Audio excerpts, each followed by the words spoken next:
नमस्कार, मी नरेंद्र पाटील. राष्ट्रवादी न्यूजमध्ये आपले स्वागत. रक्ताचा तुटवडा भासत असल्यामुळे गरजूंना सहज रक्त उपलब्ध व्हावे म्हणून सामाजिक बांधिलकी जपत स्वातंत्र्य दिनाचे औचित्य साधून फुलपाडा रहिवासी संघ यांच्या वतीने गोकुलधाम विरार पूर्व येथे रक्तदान शिबिराचे आयोजन करण्यात आले होते.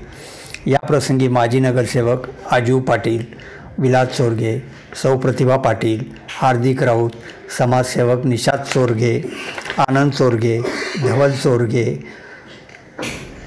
किशोर पाटील, दिग्दर्शक नरेंद्र पाटील, गिरीश दिवांजी, चंद्रकांत सावंत, निलेश कानेटकर, हाजी नायक, मनोहर कदम सह गोकुलधाम हाऊसिंग सोसायटी फेडरेशनचे पदाधिकारी धोंडू वेळकर, महेश मालकर, श्याम डिचोलकर, गोविंद भगत, दिनकर देसाई आदी मान्यवर उपस्थित होते.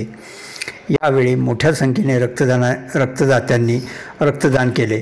कार्यक्रम यशस्वी करण्यासाठी अभिषेक घाडीगावकर, अनिल सांडव, सिद्धी भगत, अमित जगताप, तेज कांबळी, प्रसाद तावडे, योगेश राणे आदी युवकांनी परिश्रम घेतले.